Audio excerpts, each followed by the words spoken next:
పైన వేస్తున్నప్పుడు మాత్రం ఇలా చల్లారిన తర్వాత మాత్రమే వడియాలు వేయాలి. మనం ఎగ్జిబిషన్‌కి వెళ్ళినప్పుడు పెద్ద సైజులో అప్పడాలు దొరుకుతాయి కదా! వాటిని కూడా ఇలాగే ప్రిపేర్ చేస్తారు. మనం వేసే పిండి క్వాంటిటీని బట్టి అప్పడం సైజు మారితే వాటంతట అవే ఈజీగా ఊడిపోతాయి. చూస్తున్నారు కదా!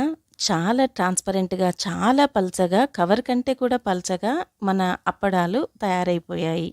మర్నాడు కూడా 2, 3 గంటల పాటు తేమ లేకుండా ఎండబెట్టుకొని ఎయిర్ టైట్ డబ్బాలో స్టోర్ చేసుకొని కావాల్సినప్పుడల్లా వేయించుకోవచ్చు. బొంబాయి రవ్వతో చేసే ఈ అప్పడాలని చాలా ఈజీగా ప్రిపేర్ చేసుకోవచ్చు. అదే బొంబాయి రవ్వ అండి. ఓ పెద్ద గిన్నె తీసుకొని ఒక గ్లాసుడు రవ్వకు 9 గ్లాసుల నీళ్లను ఎసరు పెట్టుకోవాలి. అంటే ఒక కప్పుకి 9 కప్పుల నీళ్ళని తీసుకోవాలి. మీరు ఫస్ట్ టైం ప్రిపేర్ చేస్తున్నా సరే చాలా ఈజీగా ఈ అప్పడాలని తయారు చేయవచ్చు. ఎసర్లో ఉప్పును చాలా తక్కువగా వేయాలి.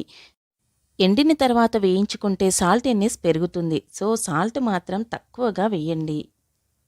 ఎసరు మరిగే లోపల ఎండుమిరపకాయల్ని తొడిమెలు తీసి ఇలా కచ్చా పచ్చాగా గ్రైండ్ చేసుకోండి. అలాగే ఓ గుప్పెడు కరివేపాకును తీసుకొని ఈ విధంగా చిన్న ముక్కలుగా కట్ చేసి తీసుకోండి. ఎసరు బాగా మరిగిన తర్వాత మంటని లో ఫ్లేమ్లో ఉంచి రవ్వని వేస్తూ బాగా కలపండి. ఉంటలు కట్టకుండా జాగ్రత్త పడాలిక్కడ. 2 నిమిషాల సేపు బాగా కలపాలి. 2 నిమిషాల తర్వాత మంటని పెంచి కరివేపాకు, ఎండుమిర్చితో పాటుగా కొద్దిగా వామను కూడా వేసి మరో 2 నిమిషాల సేపు బాగా కలపాలి. మంటని హై ఫ్లేమ్లో ఉంచి మరొక 2, 3 నిమిషాల సేపు ఈ విధంగా ఉడికించుకొని స్టవ్ ఆఫ్ చేసేయండి. ఈ ఉప్మా రవ్వ అప్పడాలలో వేస్తే వామను ఒక్కదాన్నే వేయండి, లేదా జీలకర్రను ఒక్కదాన్నే వేయండి.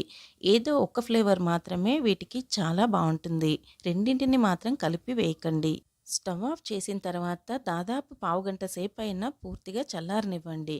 క్లాత్ పైన వేస్తున్నట్టయితే వేడిగా వేసినా పర్లేదు, కానీ కవర్ పైన వేస్తున్నప్పుడు మాత్రం ఇలా చల్లారిన తర్వాత మాత్రమే వడియాలు వేయాలి.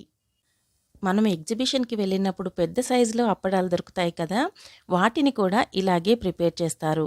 మనం వేసే పిండి క్వాంటిటీని బట్టి అప్పడం సైజు మారుతుందంతే. కవర్ పైన వేస్తున్నాం కాబట్టి ఎంత పల్చగా వేసినా కూడా అప్పడాలు సాయంత్రానికల్లా ఫుల్ ట్రాన్స్‌పరెంట్‌గా భలే ఎండిపోయాయి. క్లాత్ పైన కాకుండా కవర్ పైన వడియాలు వేసుకుంటే వాటంతట అవే ఈజీగా ఊడిపోతాయి. చూస్తున్నారు కదా! చాలా ట్రాన్స్‌పరెంట్‌గా, చాలా పల్చగా, కవర్ కంటే కూడా పల్చగా మన అప్పడాలు తయారైపోయాయి. మర్నాడు కూడా 2, 3 గంటల పాటు తేమ లేకుండా ఎండబెట్టుకొని ఎయిర్ టైట్ డబ్బాలో స్టోర్ చేసుకొని కావాల్సినప్పుడల్లా వేయించుకోవచ్చు. బొంబాయి రవ్వతో చేసే ఈ అప్పడాలని చాలా ఈజీగా ప్రిపేర్ చేసుకోవచ్చు. పైగా టేస్ట్ కూడా చాలా చాలా బావుంటాయి. ఈ అప్పడాల తయారీ ప్రాసెస్ మొత్తంలో గుర్తుపెట్టుకోవాల్సింది ఒకే ఒక్కటి. సాల్ట్ మాత్రం చాలా చాలా తక్కువగా వేసుకోవడమే. ఏడాదికి పైగా నిలువుండే ఈ ఉప్మా రవ్వ అప్పడాల తయారీ ప్రాసెస్ మీకు నచ్చితే తప్పకుండా లైక్ చేయండి. మీ ఫ్రెండ్స్ ఇంకా రిలేటివ్స్‌కి షేర్ చేయండి. ఇంకా నా ఛానల్‌ని సబ్స్క్రైబ్ చేయండి. Thanks for watching.